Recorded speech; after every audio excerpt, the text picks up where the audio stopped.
Hello everybody, welcome back to another episode of Mario and Luigi Brothership. I will say, just for transparency,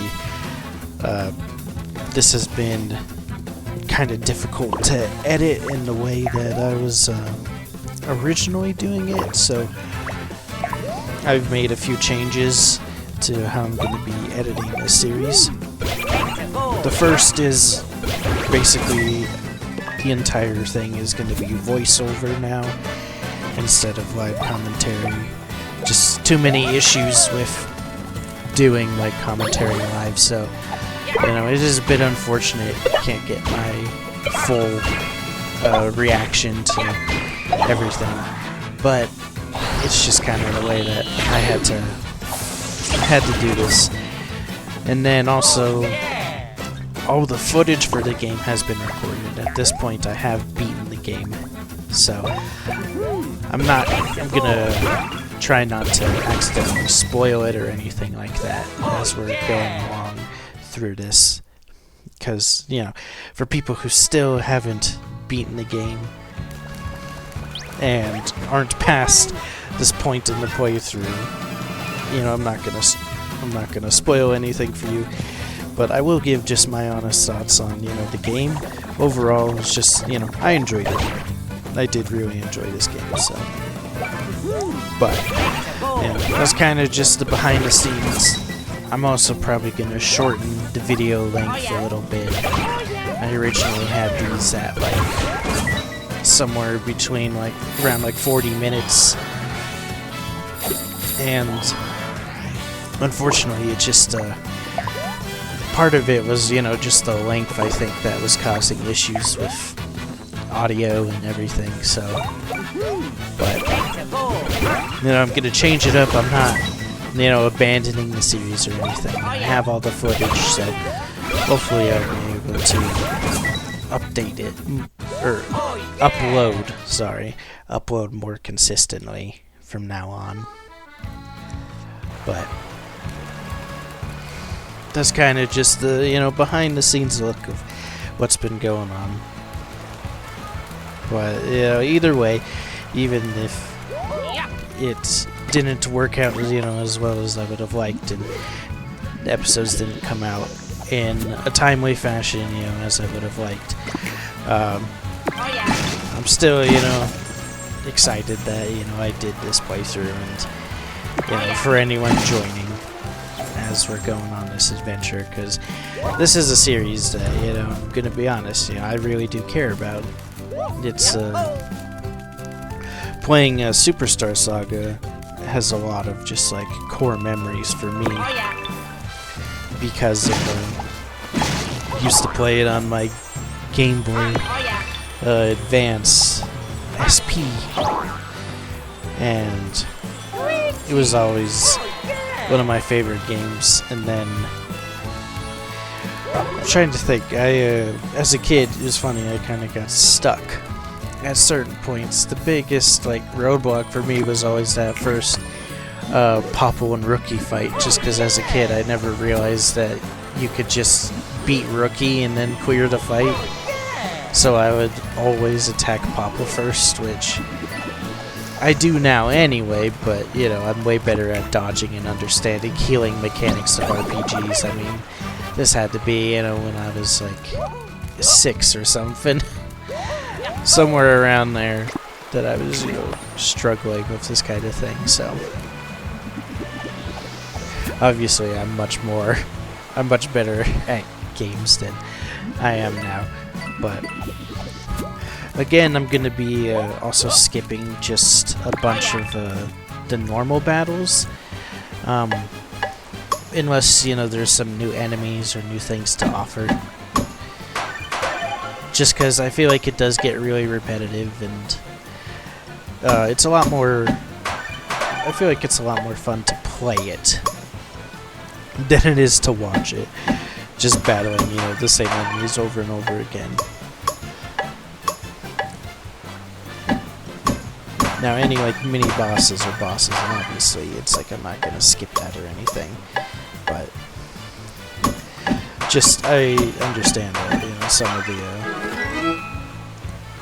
some of the battles get repetitive, and you know, I'll be honest, I've done like certain side quests and battles like off screen just because it wasn't that really big, I felt like, so there's gonna be, you know, a bunch of cutting with all that stuff. The last episode that I released before recording this was focusing on some of the side quests, but it was just an extremely long video, and you know, in terms of views, gonna be honest, it did extremely poorly compared to a lot of my other videos on the channel. So I was just like, maybe, you know, I'll just cut a bunch of the side quests and show a lot more of the quote-unquote interesting content. Because that is a big part of, you know, of these playthroughs, you know, is that kind of, I guess, like live feedback that, you know, I get from you guys. Because there's only, you know, I appreciate the likes and the comments, and, you know, just, you know, letting me know, you know, like what you'd want to see, what can be done better. Because, you know, I've only been doing this YouTube stuff for about like a year, and it's more of a hobby, you know, kind of has to come last compared to a lot of things that, you know, I just have to get done in terms of, you know, just school and work and all that kind of stuff. So, but, you know, I appreciate your advice, you know, and, you know, never be hesitant to, you know, comment just, you know, things that you think can be improved, because, you know, the feedback, you know, definitely does help. And at this point, you know, since the perk of being, you know, a small channel is that I'm able to read, you know, every single comment, and I'm able to gain that feedback and, you know, like or reply to comments. So that is kind of nice, but yeah, because it's like, other than, you know, the metrics of, you know, comments and like likes and that kind of thing, of, you know, like letting me know any feedback things, about the only thing I have to go off of is just, you know, views and that kind of thing. So if I see something doesn't perform well at all, you know, I'm basically like, oh, you know, must be a format thing, you know, something with like the thumbnail, you know, it's just not viewed as interesting, something like that. So, you know, I kind of just have to go off of like metric assumptions if when I don't get feedback. So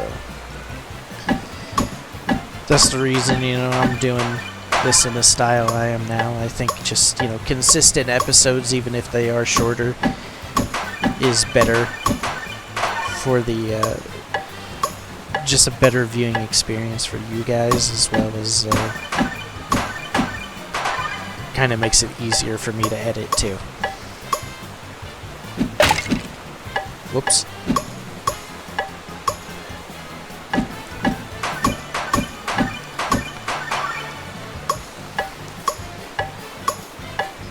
It's kind of weird that Luigi still has like the glow from the Luigi logic around him that entire time.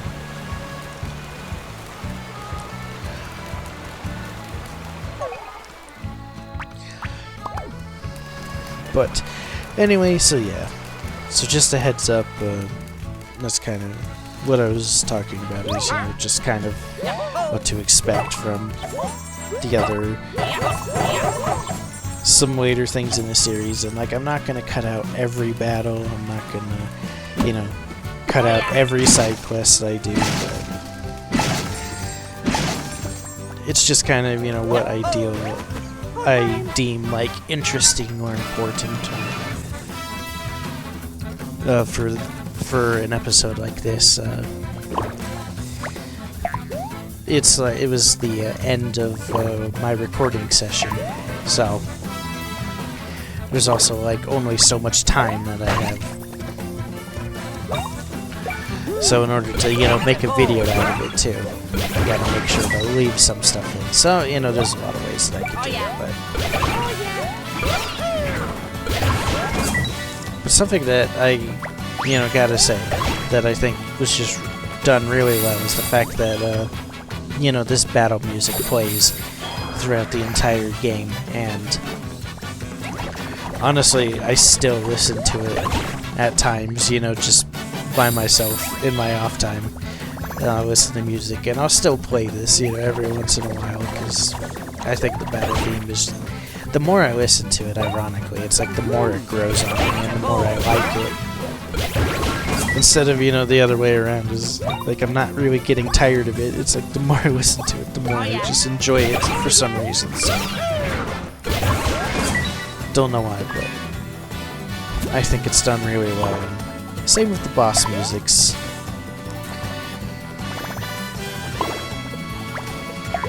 Eventually, once this playthrough is completely over, and you know I have it all posted and edited and all that good stuff, I do want to kind of give my, you know, like an in-depth review of, you know, what I thought about the game.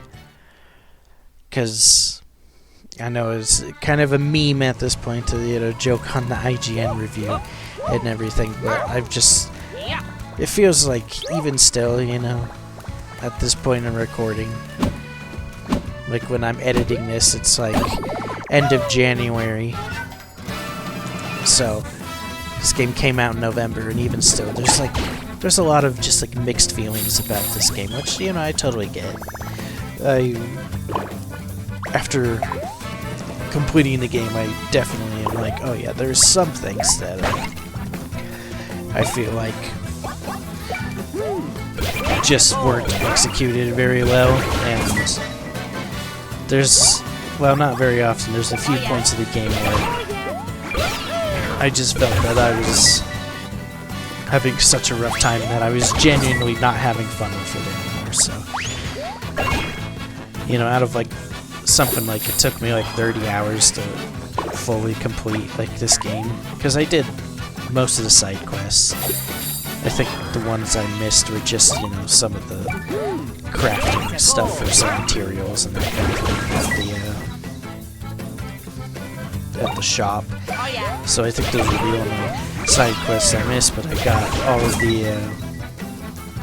of the little bulb guys. I can't remember the name off the top of my head at this point, but I got all of those and completed all the unique side quests, and then I got all the reefs, and obviously, you know, finished the main story and the game. So, but it took me about like 30 hours to do so, and I'd say for about like 24 to 25 of the 30 hours, I was having a good time. There's just that small percentage that it was kind of rough, but I'm not going to give my in-depth thoughts here. Eventually I'll get around to them, you know, eventually when I actually finish uploading this entire playthrough, I'll get around to making like an actual in-depth review on everything that was right, everything that was wrong, and some like maybe missed opportunities that don't really affect how I feel about the game, but would have been cool if they were in there. But at the rate I'm going with this, it's like that probably won't happen till like the summer, if I'm being honest. At the rate I'm going with uploading this, heck, it could be even like Merry Christmas, here's my review a year late. But hopefully changing this format, you know, help it be more consistent. I'm really hoping. Fingers crossed. Because I will, you know, say it is quite the lengthy game. There's a lot of stuff that, you know, don't want to skip out on.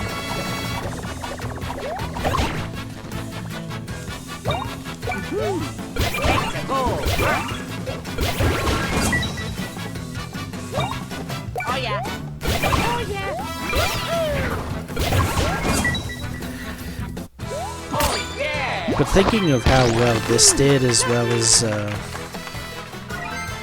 or at least to me, it seemed to, perceived at least by the public as a very positive light. So I'm hoping with this, and as well as at this point in time, we've gotten an official trailer for the Switch 2. Just to kind of timestamp this. It's like we've gotten a official trailer for the Switch 2, but it's not out yet or anything like that.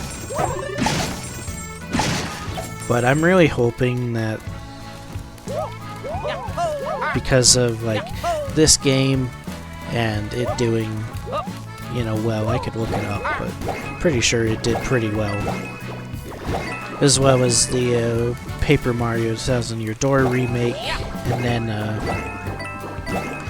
also the Mario RPG remake. I'm really hoping that because of the performance of all these, that Nintendo kind of just keeps going with these series and keeps making these series, because man, it's I'd be so sad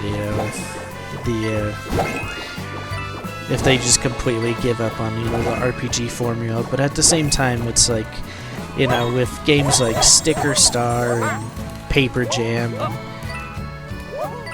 Origami King, it's you kind of just have this feeling of they have their enjoyment, but it just doesn't quite hit all the right marks, in my opinion. So I'm really hoping that they're willing to continue these series. I'd be really sad if they just abandon these, because I love these spin-off series. And then Luigi's Mansion, has always been a very popular spin-off series, and they made 3, and 3 was extremely loved as well, so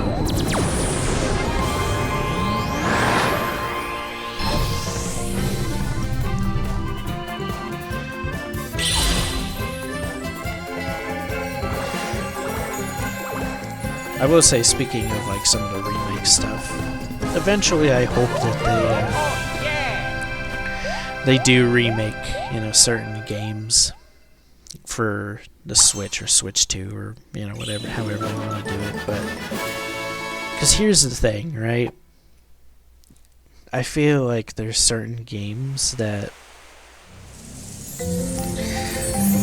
I would really like to see remade in an official capacity, and a lot of those boil down to games that were a lot of the early Fire Emblem games that were Japanese exclusive, and pretty much the only way to play it now is through a patch and playing it on your own. So it'd be nice to have an official way to play that on the Switch. But at the same time, a lot of the writing decisions in the games, I can kind of, old Fire Emblem games, you can kind of see why there might be issues on making a remake, because I'm there's a few things that, I feel would just have a few eyebrow raises, and you're well, that's kind of interesting. So I feel that's the only major setback that they're having.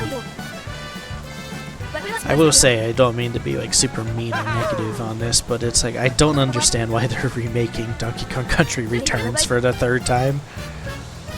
Or I guess the 2nd time they've remade it, but it's the 3rd version of the game. Because you had the original, then you had the 3DS, and now they're remaking it on the Switch.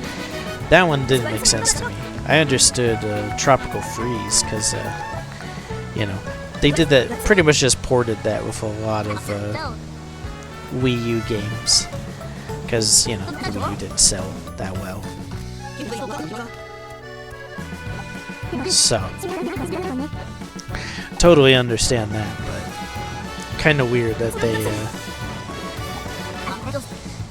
that they're porting the Donkey Kong Country Returns. Because here's the thing, I have a Wii U just because it's I can play Wii U games and Wii games.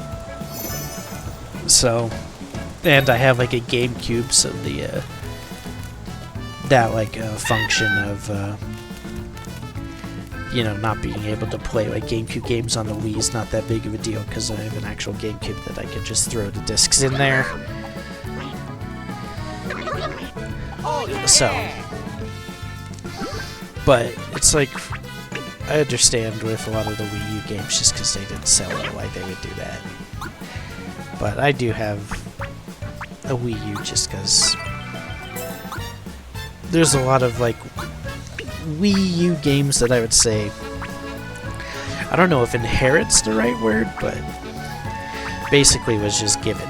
So it's like you can't play this on a normal Wii. And when I went out and, you know, moved out on my own and everything, I got my own systems. Some of my own systems, you know. Took some of the ones that no one else wanted, but went and, you know, bought my own systems, so. Just felt like that was the smartest course of action.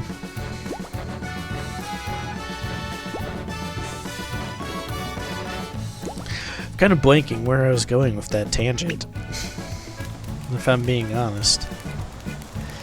But all I know is I was saying, yeah, I don't quite understand why they're remaking Donkey Kong Country Returns again, because I still have mine on my Wii and still play the version on my Wii.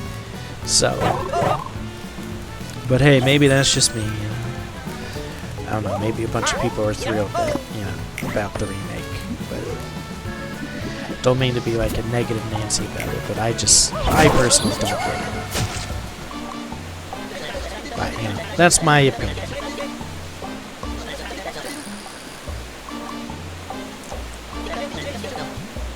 Also now, like, watching this cutscene back, I realized that, I don't know if I ever got all of the golden turnip guys. Whoops. I don't know, maybe I'll go back and do that.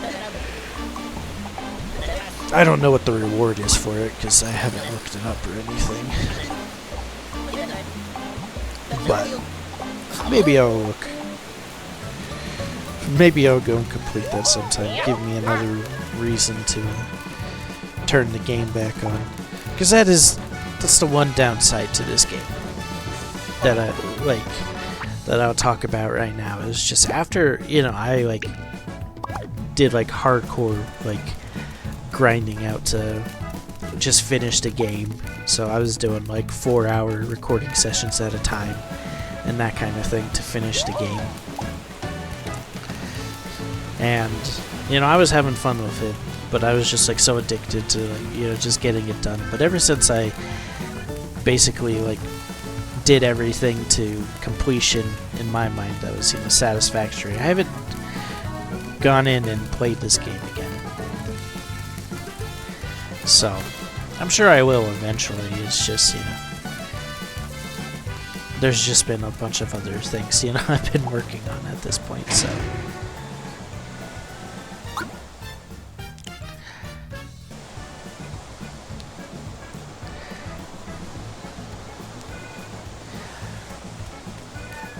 The last thing I'm gonna do before ending this episode is going and grabbing the reef. Because I do grab all the reefs in this playthrough, but I really like some of the Easter eggs that they have in there. Some of it's really cool. But anyway, that'll be it for this episode. Thank you everyone for watching. I hope you're excited, you know, going forward of more consistent uploads. And sorry I had to, you know, switch up how it was working, but it was just what was easiest for me. So hopefully that works for you guys too. But thank you guys for watching, and I'll see you next time.